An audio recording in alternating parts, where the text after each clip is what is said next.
Em nosso estudo de hoje, a lição 3 do livro Calma, que tem como título Fala em Paz. Justo lembrar, a voz humana está carregada de vibrações. Esforça-te por evitar os gritos intempestivos e inoportunos. Uma exclamação tonitruante equivale a uma pedrada mental. Se alguém te dirige a palavra em tom muito alto, faze-lhe o obséquio de responder em tom mais baixo. Os nervos dos outros são iguais aos teus. Desequilibram-se facilmente. Discussão sem proveito é desperdício de forças. Não te digas sofrendo esgotamento e fadiga para poder lançar frases tempestuosas e ofensivas. Aqueles que se encontram realmente cansados procuram repouso e silêncio.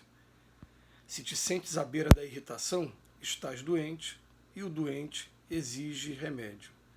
Barulho verbal apenas complica. Pensa nisso, a tua voz é o teu retrato sonoro. É interessante que eu trabalhei muitos anos como músico. Aliás, vai completar 30 anos que eu trabalho como músico profissionalmente. E como músico a gente vai aprendendo uma coisa. Eu não vou para lugar nenhum para querer competir em altura,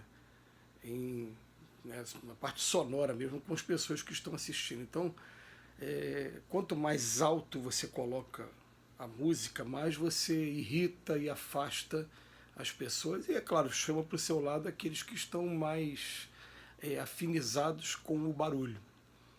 Então, a gente pegou como norma de um bom tempo para cá, a gente procura colocar o som bem, uma altura bastante razoável, que dê para as pessoas conversarem, quando quiserem conversar, e dê para as pessoas também prestarem atenção na música, de alguma maneira, quem estiver com essa afinidade. Mas a gente vai percebendo o seguinte, que o volume, a altura da nossa voz, ela realmente faz uma diferença muito grande, tem um impacto muito grande. A gente vai perceber que uma coisa é a mensagem que você quer passar, a outra é a entonação, a maneira e até o volume da voz. Então, a mesma mensagem ela pode ser passada de várias maneiras e produzir vários efeitos. Por quê?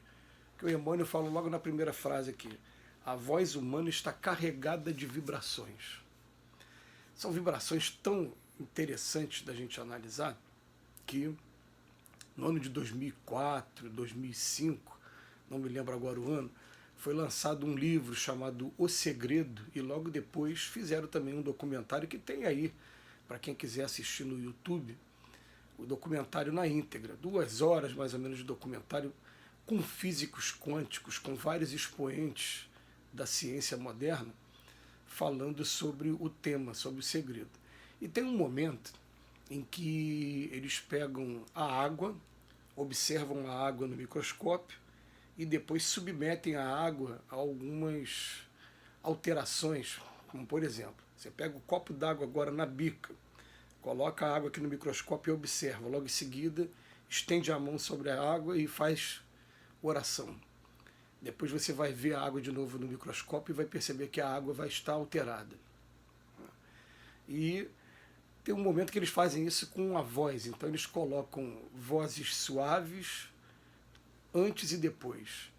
E impressionante, gente, quando botou a voz de Adolf Hitler, em um dos seus discursos, ainda na década de 30, não era nem na década de 40, quando a guerra já estava acontecendo, aqueles discursos inflamados dele, a água tomou uma proporção muito diferenciada e está lá no documentário, mostra até como é que ficou a água, mostrando que realmente a influência, essa vibração, ela é muito grande. Então ele vem falar para a gente assim, né, se 70% do nosso corpo é líquido, não vai dizer que é água, né, é líquido, é na forma líquida, 70%, e a gente consegue com a entonação da voz, então às vezes até com uma imposição de mão fazer aquilo com a água, a gente começa já a imaginar o que a gente consegue fazer também com o nosso corpo.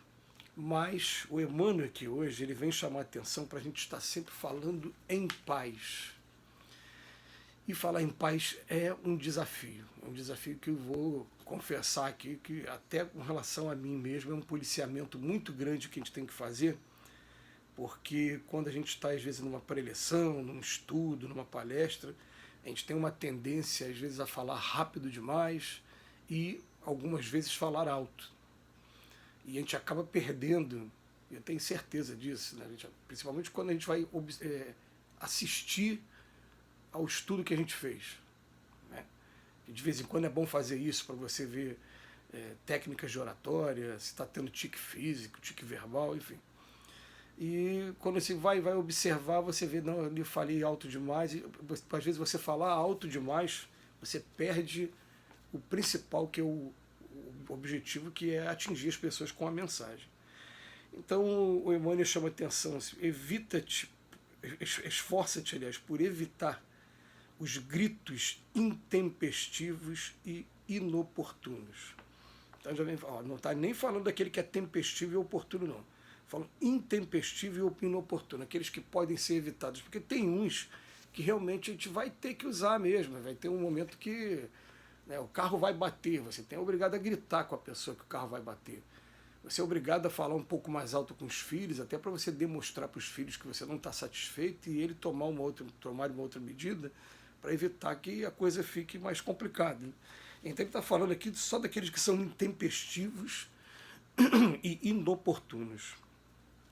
Chama a atenção que uma exclamação tonitruante equivale a uma pedrada mental. Quem de nós já não teve dor de cabeça ou ficou irritado por conta de uma exclamação que veio carregada de dardos mentais? Aliás, quando a gente vai fazer o estudo do palavrão, por exemplo, né, às vezes a pessoa fala do palavrão, eu falo, olha, tem um palavrão sim, mas tem também a energia que vem junto com ele. Eu conheço pessoas que não falam palavrão de jeito nenhum, mas o que ela fala chega trazendo dor de cabeça, chega trazendo uma carga tão pesada.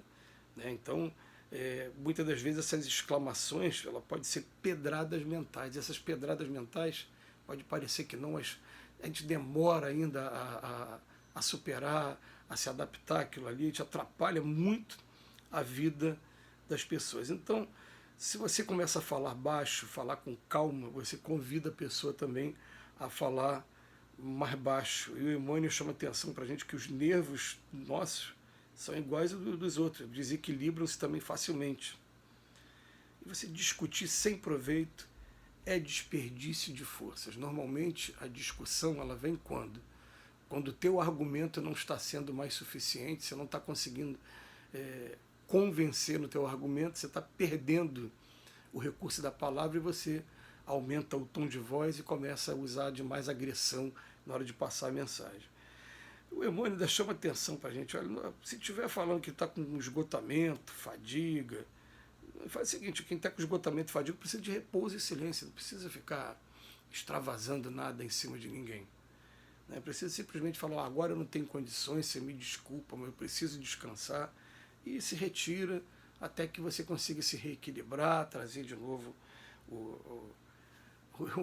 a serenidade. Se te sentes à beira da irritação, estás doente, e o doente exige remédio.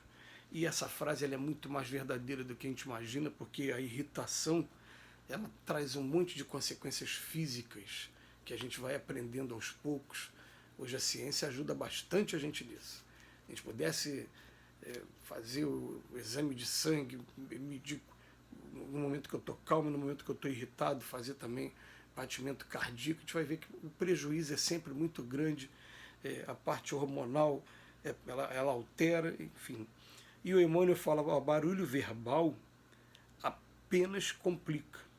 Pensa nisso, a tua voz é um retrato sonoro.